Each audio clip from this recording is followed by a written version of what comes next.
Game na, video. Salamat, Essie. See? Okay, yung message ko ngayon pinamagatan kong yung makikita sa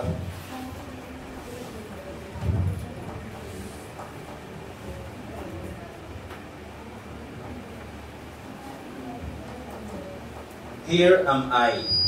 Ang pamagat ng ating sa verse 2. And God spake unto Israel in the visions of the night and said, Jacob, Jacob. And he said, Here am I. Ang Tagalog ng here am I. Ano ibig sabihin ng here am I? Nandito po. Ni Israel, Jacob, pareho. Okay? Pero bago tayo pumunta muna dyan, okay, bigyan ko lang kayo ng simple illustration. Alam niyo ito, cellphone? Okay? Ito ay iPhone 13 Pro Max. Okay? Ganda ng cellphone ko, di ba? Picture ko kayo. Okay? Ganda nitong cellphone na to. Okay? Pag pinicture ko kayo dito, yan, ang daming, hindi ko makapakita eh. Yan o, lahat ng mukha nyo, nilalagay niya ng box. Para yung focus, hindi nawawala. Ang ganda ng cellphone kong to. No? Sana all. Tapos pwede mo pa siyang 8.5. No? Para lahat kayo kasya.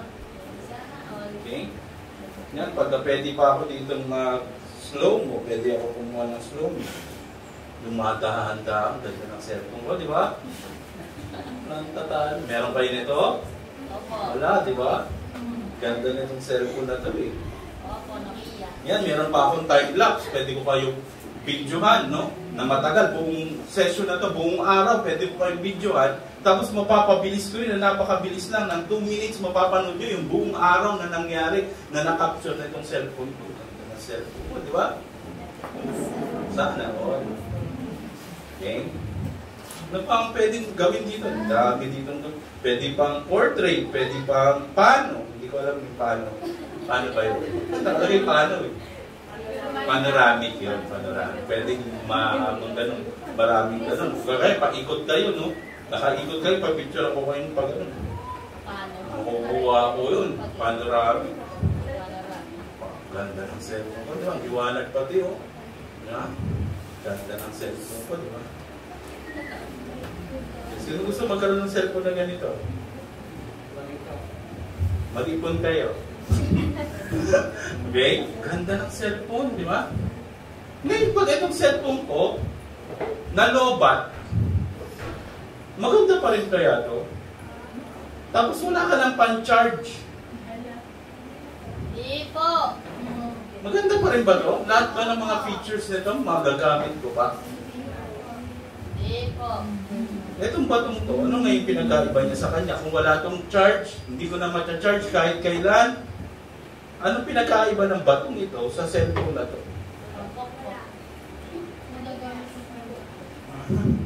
Pwede pampukpok. Ito, pwede rin itong pampukpok. Di ba? Wala na. Halos pareho na lang sila nitong batong to. Gets nyo? Di ba? Kahit na gaano kaganda to, mahal to, iPhone 13 Pro Max fully paid. Kahit na hindi ako nabayad. Kahit na gaano to kaganda, pag dito nalagyan ng power, wala na rin siyang may silbi siya, kaso lang hindi na ganun ka, yung dapat na silbi niya, hindi na yun yung pinakadapat na purpose niya. Pabigat na lang siya. Diba? Pag may papel ka, kunyari papel mo hinahangin, pabigat mo na lang siyang ganun. Para na rin siyang itong batong to, pwede mo itong pagpapabigat. Yung batong ito, napulot ko lang dyan.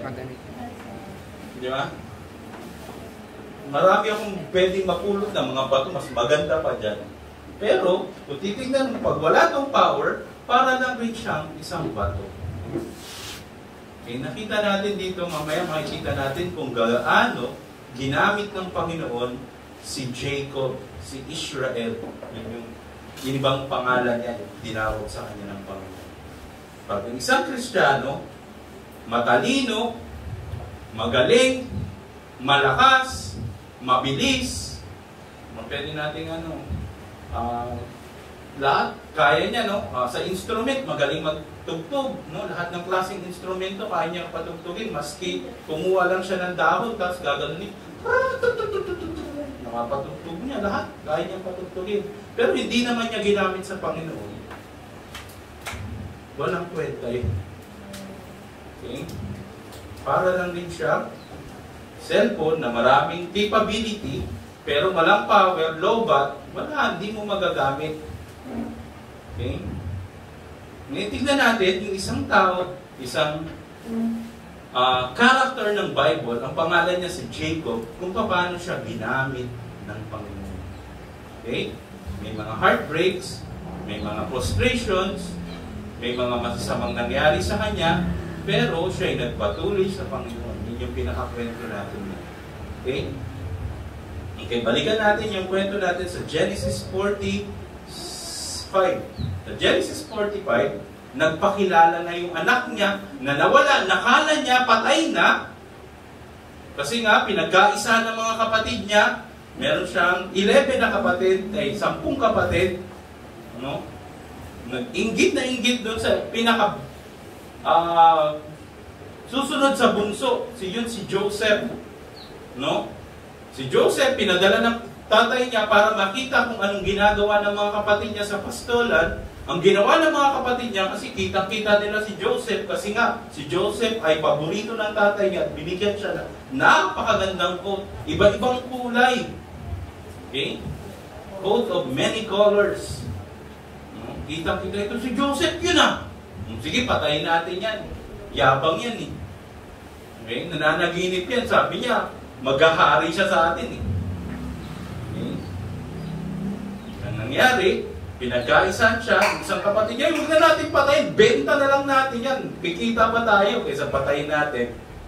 Binenta ngayon siya, no? Napunta ngayon siya sa Egypt. Pagdating sa Egypt, anong ginawa sa kanya? Siya ay nagsilbi sa isang opisyal ng hari, si Potiphar. Di ba? Opisyal ng hari. Pinagkatiwalaan siya kasi siya ay mabuting empleyado, mabuting tao. Pinagkatiwalaan siya. Lahat ng mga pag-aari ni Potiphar, pinamahala sa kanya. Kaso lang nga, ang problema, yung asawa ni Potiphar, gusto siyang maging asawa. No? Hirap nun. Ang ginawa ni Joseph, tinakbuhan niya. Tumakbo siya, kaso lang nag-iwan yung damit niya dun. Kasi hinatak eh. Gusto nung asawa ni Potiphar na maging asawa rin siya. Ganun kasama, di ba? Ngayon, pagdating ni Potiphar, ang sinumbong sa kanya, gusto daw rapein ni Joseph yung asawa niya. Binaligtad. Ngayon, ang ginawa kay Joseph, pinakulong. Bait ni Diyos. Papatayin. Binenta. Ngayon, kinulong. Okay? Pagdating sa kulungan, may mga opisyal na naman ng hari, yung isa butler, tagahawak ng inumin ng hari, at saka yung isa baker, yung tagagawa ng mga pagkain ng hari. Okay? Nanaginip yung dalawa, ang maganda kay Joseph, nagtitiwala siya sa Panginoon, binigyan siya ng katalinuhan ng Panginoon, mag-interpret ng dreams. Okay? Yung isa, ang dream ng isa, mamamatay siya, yung isa ay may babalik, marirestore sa kanyang posisyon. Sabi ni Joseph, kung ma-restore ka sa posisyon mo, alalahanin mo naman ako dito, hindi naman talaga dapat akong makulong eh. Actually, mabait nga ako eh.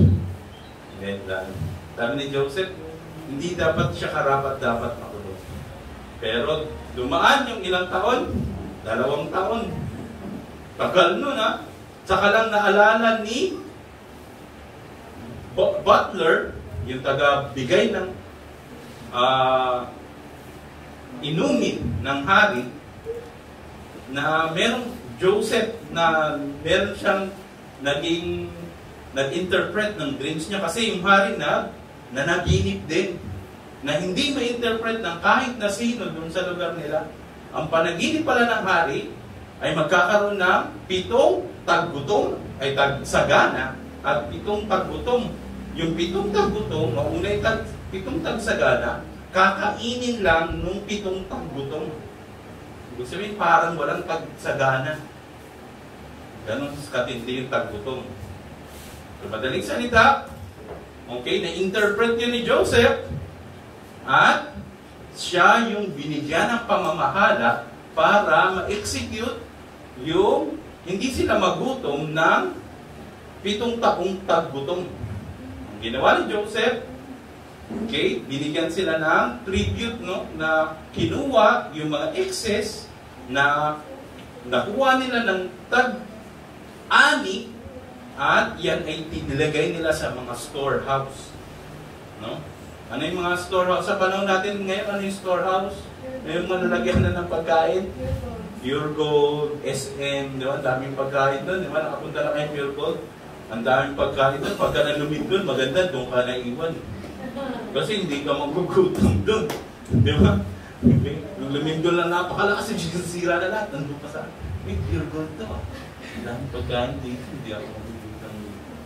Parang gano'n ang ginawa ni Joseph. Nagtayo siya ng mga storehouse. Yung mga sobrang pagkain sa tag-ani, nilagay nila lahat doon, inimpok nila, inipon nila para pagdating ng taggutom, hindi sila magugutom. Eto na, taggutom na. Yung mga kapatid ni Joseph, nagugutom na sila. Sabi ng tatay ng kapatid, sabi ng tatay nila, si Jacob, "Oy, pumunta kayong Egypt, meron doon pagkain, bumili kayo."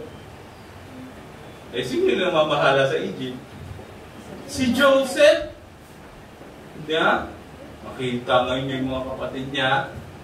Eventually, gumawa siya ng scheme para maalala nila na meron silang kapatid na binenta nila. Okay? Pero eventually, si Joseph ay nagpatawad at yun na, nagpakilala siya sa mga kapatid niya. Okay? Niyakap niya, pinapunta pa niya si Benjamin, yung kanyang bunsong kapatid. Kasi yung si Benjamin, hindi pinapunta ni Jacob kasi nga, wala na eh. Dalawa lang silang magkapatid sa nanay niya. At si Joseph, ang akala niya ay kinain ng mabangis na hayop, pero binenta pala ng mga kapatid niya. Kaya yun ang nangyari. Ibig na padalhin doon una si Benjamin, hindi mo na doon pinadala. Pero eventually, pinadala siya ni Joseph para i-test yung mga kapatid niya kung tama or hindi sila nagsisinungaling. Kasi nung unang part, silang lahat ay sinungaling. Okay? Ang daling salita, yun ay nangyari. Nagpakilala si Joseph, sabi niya, "Mga kapatid ko, ako si Joseph!" Niyakap niya yung mga kapatid niya, lalong-lalo na yung bunso niyang kapatid, si Benjamin. Tapos sabi niya, "Buhay pa ba ang tatay natin?" Okay? Dalhin niyo siya dito kasi meron pang 5 taong taggutom. Okay? 2 taon pa lang yung nasa-serve na taggutom. Meron pang 5 taon na taggutom. No? Dalhin niyo ang tatay natin dito para hindi lahat kayong mamatay. At ilalagay ko kayo sa isang lugar kung saan nandun yung pagpapastol, kasi yung kanilang hanap buhay, yun yung gagawin nila, yung eventually mangyayari mamaya sa kwento natin.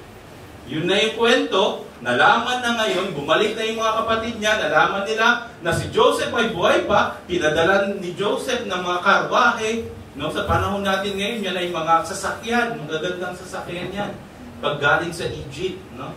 Sa Egypt daw galing yung wheel, sabi diba, sa history, doon daw galing yun, sa mga Chaldeans, sa mga Egyptians, sila daw yung unang naka-invent ng simple machine which is called a wheel, yung gulong.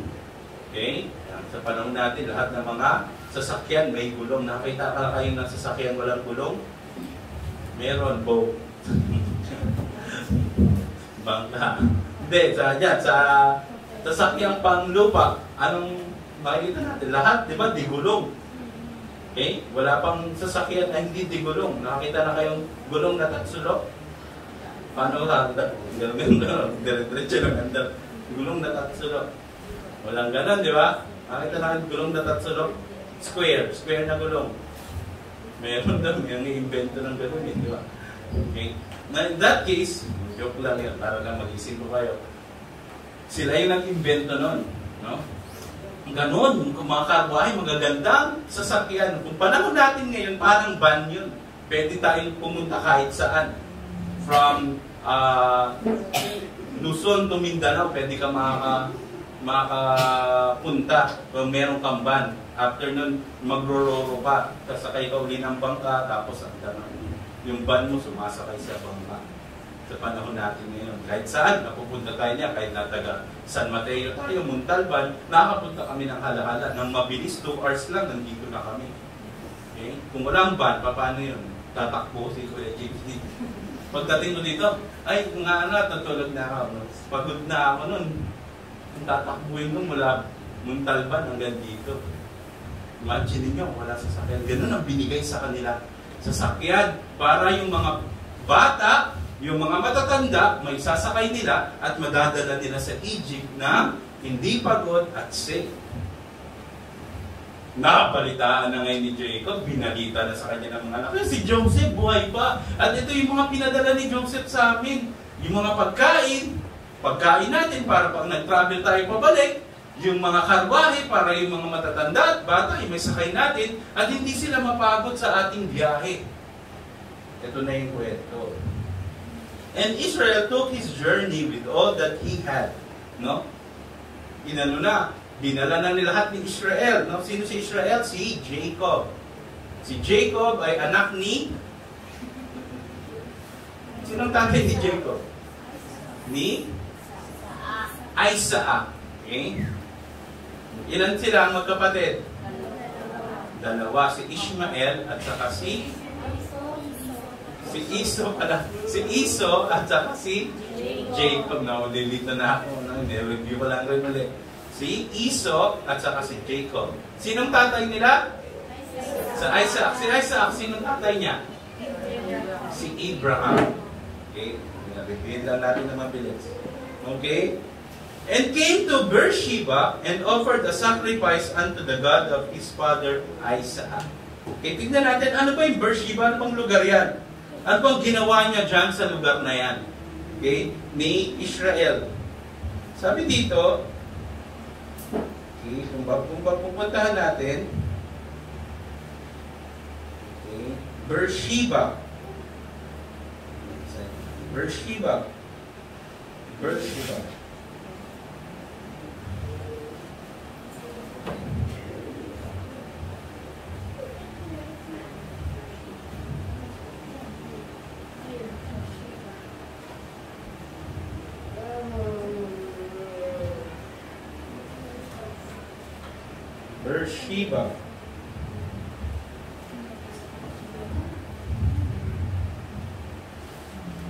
Actually, dyan niya tinawag ang Panginoon. Sa verse 22, sa chapter 22, verse 19, sabi dyan, and Abraham returned unto his young men, and they dead. 21. Okay, and Abraham planted a grove in Beersheba and called there on the name of the Lord, the everlasting God. And Abraham sojourned in the Philistine land many days. Okay, sabi doon, yung Beersheba, naggawa siya doon ng grove, naggawa siya doon ng isang lugar kung saan siya sasamba sa Diyos. Okay, grove. Sabi doon. In Beersheba, and called there on the name of the Lord. Doon siya tumawag sa pangalan ng Panginoon, the everlasting God. Okay? Tayo, mga Kristiyano, saan tayo pumupunta para mag-aaral ng salita ng Panginoon, makipag-fellowship? Saan tayo pumupunta? Saan? Sa church, di ba? Yung church, mahalaga yun. Kahit minsan, kahit hindi maganda yung building natin, bahay lang, di ba? Pwede kang pumunta doon, pwede kang magdasal, no? Kung sa lugar nyo, sa bahay nyo, walang solitary place, walang maingay, magulo, pwede kang pumunta sa church. Okay? Pwede kang mag-gitara doon. Ako dati, nung bata ako, pagka malungkot ako, pumunta ako sa church, tapos nangihiram ako sa pastor namin ng gitara. Gusto, pero naman gitara, tututug ako doon. Naiibsan yung aking lungkot. Kung masama yung loob ko, ganun. Nagiging place of refuge ko siya. Parang lugar kung saan pwede ako mag-reflect yung lugar kung saan pwede akong mag-isip, pwede akong sumamba sa Diyos. Diba? Kahit hindi sa church, kung meron kang isang lugar, umakyat ka lang dyan sa bundok. No? Mag-isa ka, manalangin ka sa Diyos, kausapin mo yung Diyos. Okay? May mga lugar na gano'n. Okay? Pwede tayong puntahan. Okay? Sa kwarto mo, meron kang sariling kwarto. No? Makakapag-isa ka, makakapag-isip ka, makakapag-reflect ka, mababasa mo yung salita ng Panginoon, may quiet time ka. Yan ang dapat na ginagawa ng mga Kristiyano. Katulad ni Israel, ni Jacob, siya ay pumunta. Pagpunta niya ng Beersheba, he offered sacrifice unto the God of his father Isaac. Okay? Sinong inuuna niya? Magandang balita, pangit na balita. Sinong inuuna mo dapat? Ang Panginoon. Okay? Naintindihan nyo? Malungkot ka, masaya ka, magpasalamat ka sa Panginoon. Okay? Parang isang cellphone. Yung cellphone, matalino ka, magaling ka, kaya mo lahat gawin, pero wala kang Diyos, wala sa iyo ang Panginoon, wala kang kapangyarihan na galing sa Diyos, wala kang kabuluhan. Para ka lang isang bato. Okay? And God spake unto Israel in the vision of the night. Itong maganda, pag ikaw ay malapit sa Diyos, ikaw ay kakausapin ng Diyos. Yun ang maganda sa ating Panginoon. Pag malapit ka sa Kanya, kakausapin ka niya. Okay? Hindi nga lang ngayon, audible, ano? There you go. Hindi gano'n. Kakausapin ka ng Panginoon sa salita niya. Okay? Kakausapin ka ng Panginoon sa pamamagitan ng mga mensahero ng Diyos. Kakausapin ka ng Panginoon sa pamamagitan ng mga kaibigan mong Kristiyano. Okay? Maraming ways ang Panginoon para kausapin ka. Bigyan ka ng warning, bigyan ka ng encouragement. Okay?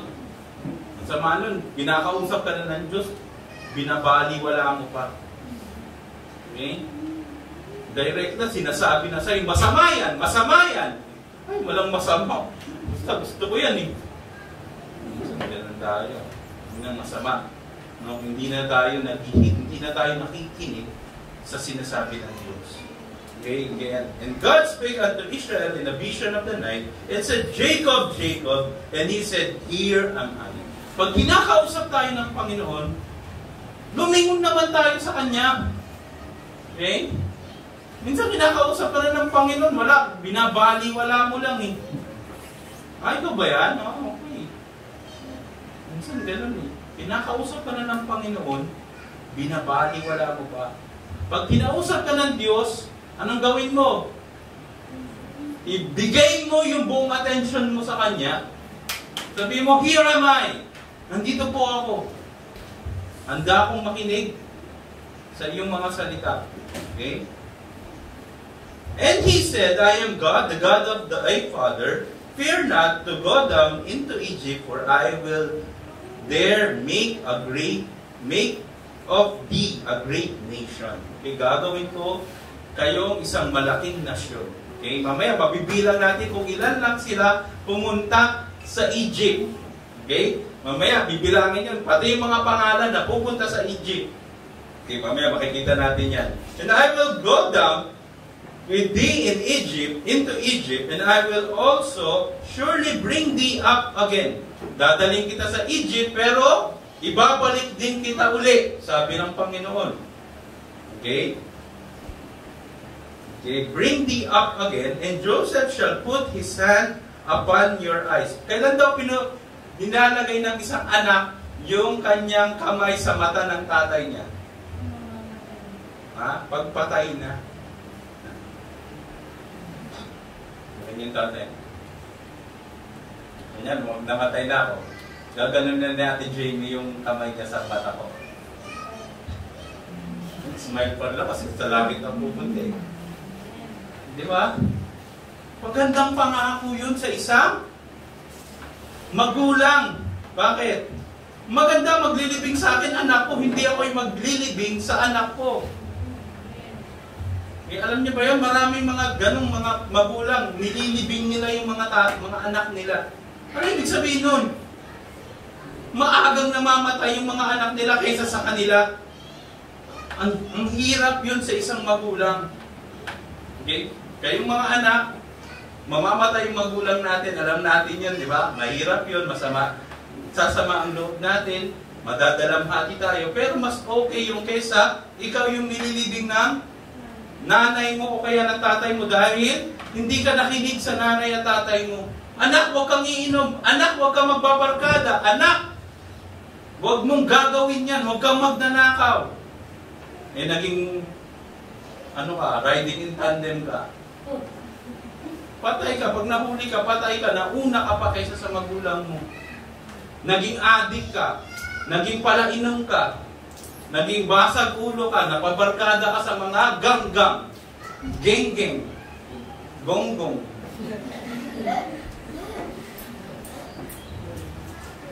Napabarkada ka sa mga ganun. Eh, laging ang gusto nun away.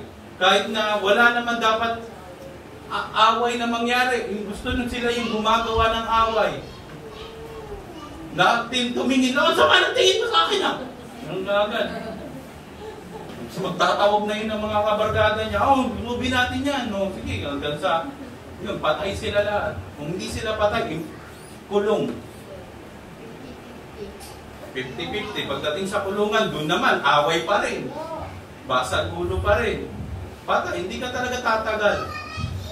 Inom ka ng inom. Sigarilyo ka ng sigarilyo. Vape. Gusto ngayon yung vape eh.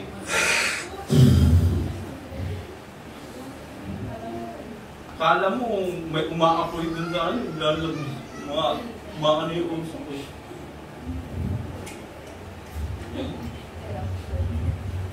Kala nyo, maganda yun, no? Hindi ba, nagtatanong pa dito, masarap ba yung vape? Masarap doon. Ano mo yung ano mo sa motor, ganun mo yung ilong mo dun sa tambutso. Parang ganun yun. Di ba, buka ng obo nun. Ganun ginagawa nila, dahan-dahan nga lang. Matatawa kayo ha, kasi totoo. Di ba? And Jacob rose up from Beersheba, and the sons of Israel carried Jacob their father and their little ones and their wives in the wagon which Pharaoh had sent unto them. Ito na. Sumakay na sila, no? Okay. Sarap no, di ba? Imbis na maglalakad sila barefoot, no? Maglalakad sila ng paa, mainit. Okay? Eh pagka nakakarubahay ka, ano? Kasama nun? Kabayo. Yung kabayo nun parang mga, yung tawag nga dun sa lakas ng sasakyan, horsepower. Kasi parang bilis nun. Pagka parang kang nasa van lang, tapos yung hangin, umaano sa'yo, nandito sa alanan, sarap ng hangin, ang lamig. Kanina umaga, di ba? Ang sarap bumiyahe kasi ang lamig. Tapos nakikita mo pa yung mga horizon, yung mga magagandang lugar. Uy, overlooking ba? Ganda, di ba? Mamaya, pumunta kami dun sa, kami naman yung pupunta sa windmill. Okay, makikita namin yung mga magandang lugar. Sasabit namin si Kuya Rapi dun.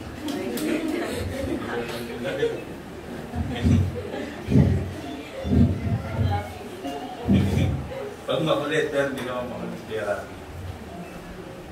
Okay? And these are the names of the children of Israel. Ito na yung mga pangalan na kasama nila. Okay? Maganda daw, at least malaman natin yung mga pangalan nila, di ba? Which came into Egypt, Jacob and his sons, Reuben, Jacob's firstborn, yung una niyang anak, si Reuben. Okay? And the sons of Reuben, si Hanok and Palu, and Hezron and Carmi. Okay? Meron siyang ilang anak? Ilan yung anak niya? Apat. Okay? Meron yung apat yung anak ni Reuben. And the sons of Simeon, yun yung pangalawang anak niya, kay Leah, Jemuel, ganda pala pangalan ni Jemuel, Jemuel, okay.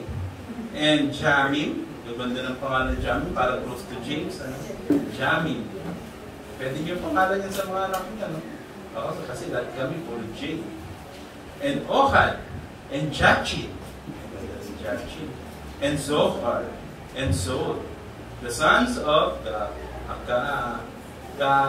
Nainish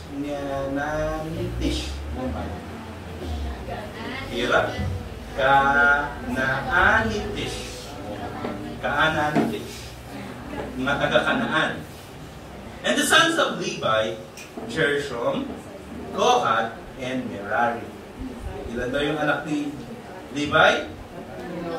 Tatlo. Si Gershon, si Kohath, at saka si Merari. Mamaya makikita natin yan pagdating natin sa Exodus kasi yung gagamitin ng Panginoon na isang lingkod niya ay manggagaling dyan kay Levi.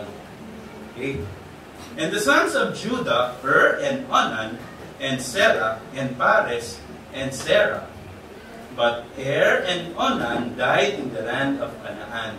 And the sons of Pares were Hezron and Hamul. Okay? Si Pares daw nagkaroon ng anak. Okay? And the sons of Issachar, Tola, and Puva, and Job, and Shimron. Okay? Kanino sa anak yan? Sky, Zebulun. These be the sons of Leah. Ito daw yung mga anak ni Leah. Sino daw yun? Si Reuben, si Simeon, si Levi, at saka si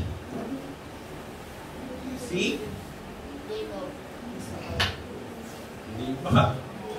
Okay? Si Reuben, si Simeon, si Levi, si Judah. Okay? Yun yung anak ni Leah, di ba? Which he bare unto Jacob in Padam Aram with his daughter Dinah. Meron silang kapatid na babae, si Dinah na tuto. Okay? All the souls of his sons and his daughters were 30 and 3. May kwento doon sa kay Dinah. Okay? Basta susunod na lang yan. Hindi nila alam yun eh, kung sino yung si Dinah. Okay? Kaya pinangalanan namin yung si Dinah na tuto. Okay? And the sons of God, Sipion and Haggai, Shuni and Esbon, Eri and Erodi and Ereli. And the sons of Asher, Jimna and Ishua and Iswi and Beriah and Sarah, their sister. And the sons of Beriah, Heber and Malchiel. Okay? These are the sons of Silpah, whom Laban gave to Leah, his daughter, and these she bare unto Jacob, even 16 souls. Okay, 16 na souls yung nanggaling kay Silpah. And the sons of Rachel, Jacob's wife, Joseph and Benjamin. Si Joseph, siya yung naging leader ng Egypt, second to the Pharaoh. And unto Joseph in the land of Egypt were born Manasseh and Ephraim, which Asenath, the daughter of Potipherah, priest of On, bare unto him. And the sons of Benjamin were Bela and Becher and Ashbel, Gera and Naaman, Edi and Rosh, Humim and Hupim and Ard. Okay, ang daming anak ni Benjamin. Okay? Marami siyang naging anak si Benjamin. Kaya isa yan sa mga pinakamarami after Judah. These are the sons of Rachel which were born to Jacob. All the souls were 14. And the sons of Dan, Hushim, okay, makina si Dan, isa lang ang anak. Okay? And the sons of Naphtali, Jasiel, and Guni, and Jeser, and Shilim. Okay. These are the sons of Bilhah, which Laban gave unto Rachel his daughter, and she bare these unto Jacob. All the souls were 7. And all the souls that came with Jacob into Egypt, which came out of his loins, beside Jacob's son, wives, also the souls were 60. Ibig sabihin ng 60, that is yung 3, yung score ay 20, tatlong 20 at 6. Ilan daw yun? 66. Okay? Tandaan yung 66 yung na sumama doon, no? Sumakay ng karwahe at pumunta ng Egypt. Pero, pagdating sa Egypt, nandun pa si Joseph. Si Joseph, yung dalawa niyang anak, which were born in him in Egypt, were 2 souls. Also the souls of the house of Jacob, which came into Egypt, were 60 and 10. Pag sabi ng 3 score, 60 plus 10, 70. Kasi yung 66 plus si Joseph, si Asenat, si Ephraim, at saka si Manasseh. Kaya 4 plus 66 is 70. Okay? So, yun. Tama yan. 3 score and 10. Okay? 70 lang na tao. Okay? Yung 4 nandun pa. Yung 66 yun yung nag-travel papunta doon. Okay? And he sent Judah before him unto Joseph to direct his face unto Goshen. And they came into the land of Goshen. Ano daw yung land of Goshen? Mamaya, ipapaliwanan dyan kung anong klaseng lugar siya. And Joseph made ready his chariot and went up to meet Israel his father. Eto na! Kita na ni Joseph, nandito na yung mga tatay ko, yung buong pamilya niya, yung mga kapatid ko, yung mga pamangkin ko, nandito na sila. No? Ang sinabi, ginawa ni Joseph, sumakay siya sa kanyang chariot and went up to meet Israel his father to Goshen and presented himself unto him. And he fell on his neck and wept on his neck a good while. Umiyak siya. Na-miss mo yung tatay mo. Yung tatay mo, matagal mong hindi nakita. Kala ng tatay mo, patay ka na. Siyempre, yung tatay mo rin, na-miss ka nun. Kasi mahal na mahal si Joseph ng tatay niya. Okay? And Israel said unto Joseph, now let me die, since I have seen thy face, because thou art yet alive. Pwede na akong mamatay? Nakita na kita. Kala ko patay ka na eh. Okay? Imagine yung sabihin sa'yo ng tatay mo. Kala ko patay ka na, Mark. Pero nakita pa kita. Kamukhang kamukha pa naman kita para tayong pinagbiyak na boko. Okay? Parang mimimi kita. Ito tatay mo, nung nakita ka. Kaya si Jared, nakita ko, nag-hiwalay kami ni Jared. Lumaki si Jared, yung mukha ganito rin. Okay. Mini-me. And Israel said unto Joseph, now let me die, since I have seen thy face, because thou art yet alive.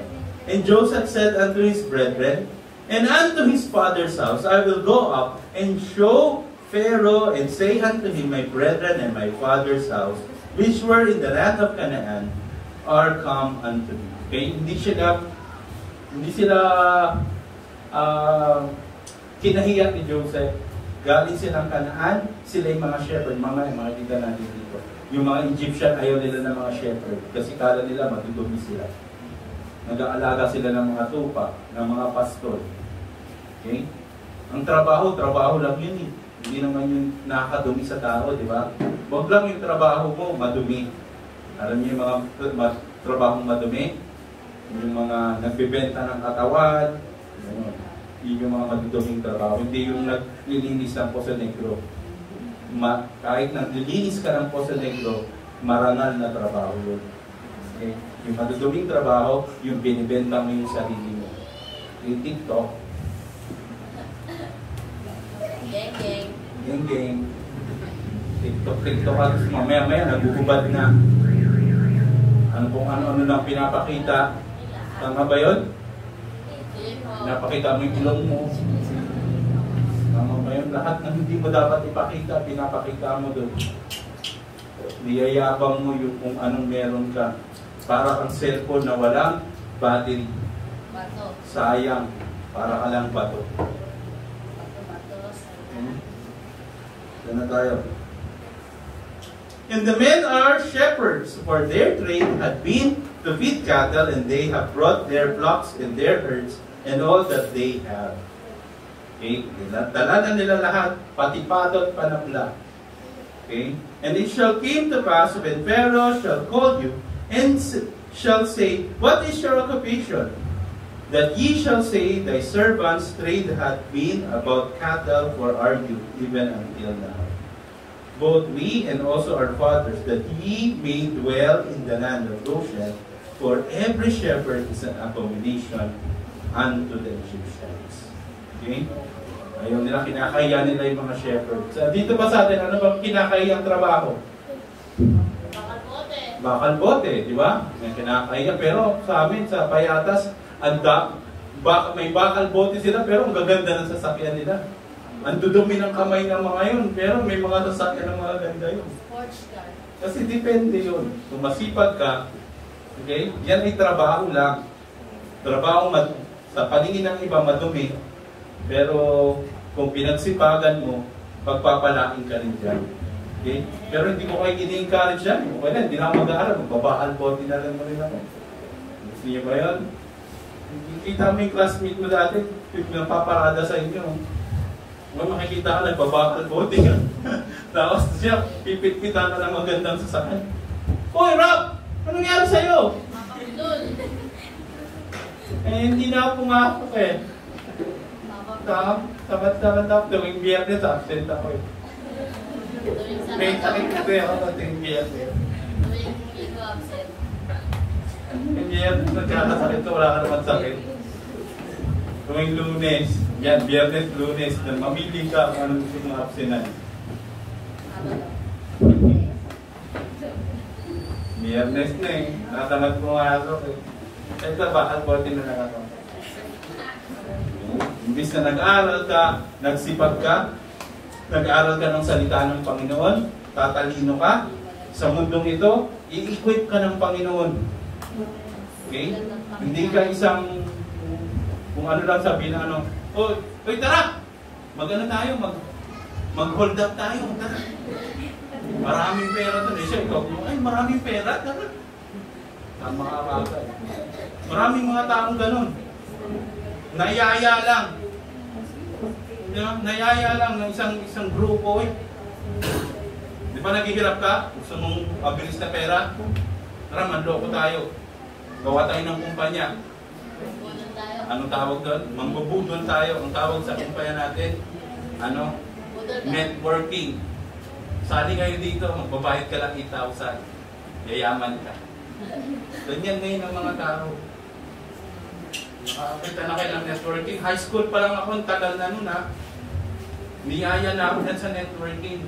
Sabi doon, mag-isip ka ng pinakagusto mong bahay at kotse. Isipin mo, magkano yan? Kung computer ka pa. Pag ikaw ay kumikita ng 500 pesos sa isang araw, kailan mo mabibili ang kotse na yan? Kung siya isang linggo. Bukas. Diba mo, multiply ka. Ay, tagal na. Pero pag sumali ka sa amin, isang buwan lang, mabibili mo yan. Anong gagawin mo? Maghahata ka rin ng mga tao na magpapautos sa iyo at magbibigay din sa atin ng 8,000. Power! Power! Matawa kayo, wala niya pag may nagyaya sa inyo, mag-observe kayo. Sundan nyo. Ito ba kayo sinasabi ni Kuya James? Tingnan ko nga. Makinig ka doon. Matatawa ka kasi kung ano yung sinabi ko yung sinasabi nila. Okay? Power! Okay? Yun yung nakakatawa. Para lang tayong cellphone. Kung ang cellphone may capability, maganda ang kanyang capability, hindi mo nilagyan ng power ng galing sa Panginoon, tayong mga Kristiyano, kahit na anong capability natin, matalino, malakas, okay, maabilidad, okay, lahat kaya mong tugtugin ang instrument, hindi mo ginamit sa Panginoon. Walang kwenta yun. Para yung bato. Pa-artista ka nila kasi ganda mo. Imbis na ginamit mo sa Panginoon yung asset mo, no? Maging lingkod ka ng Panginoon, marami kang madaling masolvin. Siyempre, pag may itsura ka, di ba?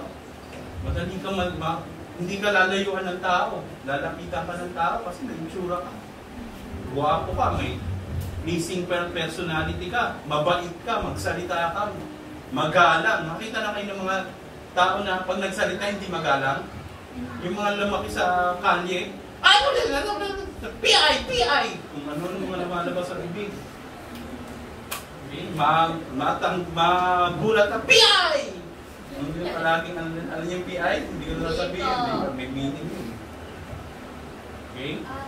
Puro mura yung lumalabas sa bibig. Narinig niyo ba yan? Yung word na PI, di ba? Hindi po. Oo, narinig natin yun. Okay? Inaano mo, kine-curse mo yung nanay mo. Sabi na, di ba? Nasa imo yung pinaka-first mo nun. Okay. Pag gusto natin magpagamit sa Panginoon at tinatawag tayo ng Panginoon, anong sasabihin natin sa Panginoon? Here am I. Nandito po ako. Handa po ako. Okay? Yan dapat ang maging ano natin para maging kagamit-gamit tayo sa Kanya. Kung hindi tayo maging kagamit-gamit sa Kanya, wala tayong pinagkaiba sa magandang cellphone na walang power sa isang tayo ko'y manalangin. Panginoon, maraming salamat Panginoon sa araw na ito. Salamat Panginoon sa pagpapaalala mo na kami ay tinawag mo. Kami naligtas Panginoon nang tinanggap namin si Kristo bilang aming tagapagligtas.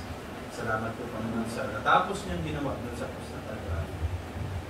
Pag-ibig niya Panginoon ay pinakita niya sa akin. Pinamalas niya sa akin Panginoon kanyang pag-ibig. Kami makasalanan si Kristo ay namatay para sa akin. Salamat po muli Panginoon tulad ng buhay ni Jacob, ng Israel. Ginamit mo siya Panginoon. Siya ay nagpagamit sa inyo. Sila ay mamamatay na sa Kanaan dahil sa tagutom. Pero niligtas mo sila sa pamamagitan ng inyong anak. Sa inyong anak na si Joseph na nagpapakita, symbolize ng ginawa ng Panginoong Jesus para sa amin. Kami diretso sa impyerno, pero kinaawaan niya kami Ama. Kami niligtas mo, hinap mo Panginoon. Maging kagamit-gamit kami sa inyo, hindi kami maging isang parang bata. Kung anong purpose, Panginoon, ang binigay niyo sa amin, magawa namin, Panginoon. Salamat po muli, Panginoon, sa mga kabataan nandito. Patuloy, Panginoon, sila magtapat sa inyo sa inyong mga salita. Ganun, Panginoon, balik niyo kami muli dito next week. Panginoon, ang grupo naman ito, Pastor, Panginoon, preach. Ito na nga, Panginoon, encourage namin yung mga kaibigan namin. Sana marinig din nila yung mga ganitong preaching. Makita nila, Panginoon, yung kabutihan ng inyong mga salita. Nilalayo kami, Panginoon, sa kapamakan. Salamat pong muli sa pangalan ng Panginoong Jesus. Amen.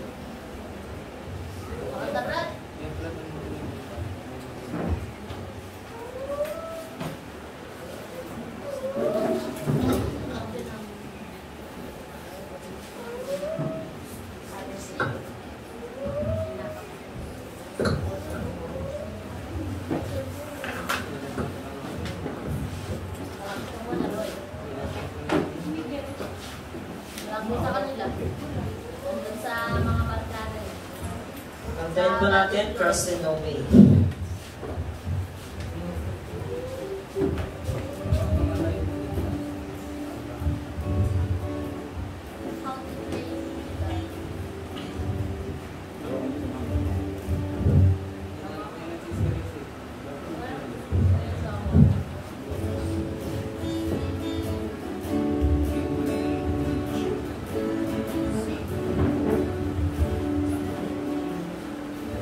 We walk with the Lord in the light of His word. Ready, sing.